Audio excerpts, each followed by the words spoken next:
The mission statement of this clinic is to provide those who want to a safe environment where they can come and they can get dosed and they can go to work or they can go home and take care of their families. I feel like there's better clinics than this one, I was told, but this is, I think, more convenient for me. But yeah, there's counselors that you see, and they try to be as helpful as possible. I feel like hopefully in the future there will actually be like smarter, better counselors. About 60% of our patients are opiate addicts, heroin addicts, illicit drugs. And this is a new phenomenon nowadays. About 40% of our patients are here for prescription drug abuse. Cotton, Norco, Vicodin, and whatever happened that caused them to be in pain management in the first place. At some point the insurance company cuts the strings and the doctor cuts the strings and they end up on our doorstep. So what we do is we take them out of the emergency rooms, we take them out of the court jailhouses, and we turn them from tax liabilities into tax assets. Because now they're going to work and they're generating taxes instead of absorbing all the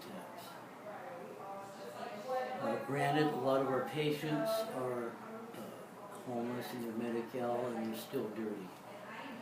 But they do, we have a lot of success stories. Now, we have some miracles. Now that's why the government allows us, because it's a bottom line situation. Funny story. The New York State actually put me in the methadone clinics. So I didn't voluntarily, but they made me sign, I think they made me sign a release form saying that I was voluntarily going, so I can't sue them. You know? Not that I'm upset that I'm going. Medi-Cal is what I got when I got here, and, you know, before I even got it, I was going, and I was basically just, you know, panhandling for the money to be able to pay for the methadone. It's like $60 a week, I believe. We developed a treatment plan, which is pretty much very inclusive. We cover everything from smoking cigarettes to their social lives, because all of this is part of the package of addiction. The only reason a person uses alcohol or drugs is because they want to change the way they feel, which of course we know is short term. The issue is how do you feel? Why do you feel that you need to change? And maybe there's some other things you can do. Like develop a better self-image and boost your self-esteem. I encourage my patients, even the homeless, to go out and do selfless acts. But that's not part of the methadone treatment program. That's what I do. That's what a lot of the counselors do. You're doing it for, you know, years and years and years, right? And every day you go somewhere and you get well, basically, like at 10:30 in the morning. Then if you're suddenly tapered off and the next day you don't have anywhere to go to get your little pill or liquid or whatever that little thing is that you're ingesting, and then you're like, now I'm good for the day, you know what I mean? Because you got so used to that pattern. It's habitual, you know? So that's the one thing about methadone, that like it just remains like a habitual thing that you're doing. So once you get off of that, you have to at least, I don't know, go somewhere to a therapist for like 10 minutes or 20 minutes every day, I think, for a couple of weeks. But they're just like, all right, bye. And you're like, wait, hold on a second. Like, you got used to taking something in the morning. Every morning, you know? Sometimes it's the only thing that gets you up out of bed in the morning. You're like, oh shit, I'm gonna miss my dose. Can't do that, you know? Regardless of how tired you are. So. You know, there's a Vietnamese woman that came here for many, many years. Nobody ever told her that she could get off of it. She thought that she had to be on methadone forever. She was one of the boat people back in the 70s. And she was married to an American soldier. She came back addicted. She came here addicted, and they both stayed addicted for many years. He died, and she was alone. We told her, you don't have to stay on methadone. You can be free. You can go home to Vietnam, or it's illegal. You can get off of this stuff and go home to Vietnam and see your family. And she was really excited about that. She got off of the methadone. She went home to see her family, and she came back and she thanked us profusely, and she thought that we were the stuff. She did all the work. She did all the work. If like I knew that I was staying somewhere for a long period of time, like I'm not even sure if I'm gonna stay in California. I might go back to New York. But I also love traveling, and it kind of stops you from doing that. You know, you can't really, unless there's a clinic in Berlin, you know you're gonna be there that night because you have that kind of money. You know what I'm saying? And you could just transfer like that. I don't think it works like that anyway. I think it's got to be in the States. But you know, if you're set put somewhere, you could just be on it forever if you don't mind all the side effects, which I also mind, which is like, again, loss of libido, which affects your social life and your sexual life, and that's kind of a big thing. It stops you from having your period a lot of the time. That's a big thing. That's like family shit. You know, if you want to have a family, you can't do that. You know, and then it fucks with your bones a little bit, I guess. You gotta brush your teeth a couple times a day. Addiction is a powerful, I call it a demon. And even while they're on methadone maintenance here and they're testing clean all the time, because we test them every month to ensure that they're, number one, taking the methadone, and number two, there's some that get take-home, so they're allowed to take 2 a week, 6 a week, some 13. They only come in twice a month. They've earned those privileges by showing responsibility and testing clean.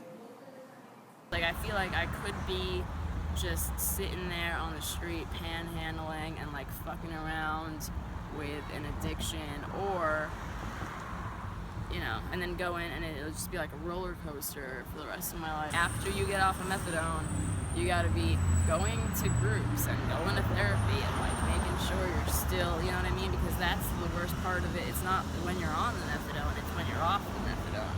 That's the hardest part. Other solutions, okay, I go to AA every day. And my solution has been that every morning, because I can't get sober, I can't stay sober, I cannot do it. I tried and I tried and I tried. And I rely, in the 12 steps, I rely on a higher power. Okay, so every morning, and my higher power doesn't come from behind a pulpit or a mosque or a temple. My higher power is God as all-inclusive everything. Every morning, the first thing when I get out of bed, I get on my knees and I ask God to direct my thinking. And my ass will follow. That's been my solution for 29 years. And that's easy to say, but hard to do. Are there other resources out there? Yeah. I don't know. I think there's well, you know, there's one time they tried to hook me up with this one, I forget what it's called, like, you know, I don't remember what it's called, but it's a group of people that basically put you in an SRO, but, you know, they don't like it when you're on methadone, because they think you have to be, like, drug-free, but you can be, but they don't like it. So, like, they found out that I was on methadone, so I was referred from here, so that was the funny thing.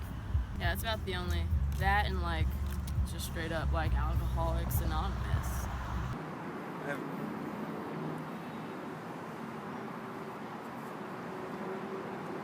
Well, nothing that I've tried.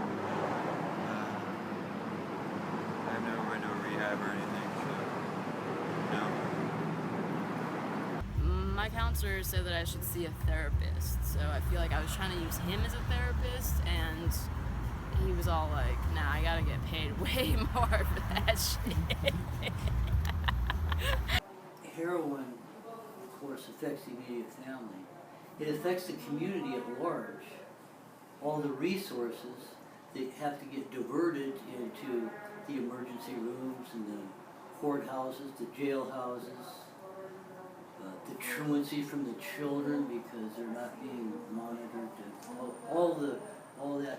But it goes even farther than that, because anytime I take a $20 bill to go and I go buy a paper of heroin, I'm supporting murders, kidnappings, prostitution in Colombia, all through Central America and Mexico, and I support that with my little $20 bill. So when I hear an addict say, get off my case, I'm not hurting anybody but myself, I'll debate that with him. I'll debate it with him. When you're on the methadone, the cool thing about it is, the reason that I'm on it is because it allows you to live a normal life, until you can incrementally taper down. You know what I'm saying? So it's like, okay, well, I have a job and I have a car. I wouldn't be able to have these things. If I go and I dose, I feel like I'm not okay until 20 minutes after I dose. And that's a physical thing, so I can kind of feel it, but I can't really. You know what I mean? Because it's also, partially a placebo effect. I feel like people get stuck on it, and then they're on it for longer than they should be. And then, they're just, it's like that fucking Annie Hall. That part of Annie Hall where it's like, I used to be a heroin addict, but now I'm a methadone addict. The methadone is highly misunderstood. The general public, most people are misinformed and they misunderstand the purpose of methadone. They think that it's just a junkie coming down to get a fix. And it's not that at all. Like I say, I encourage everybody to get off and to be free.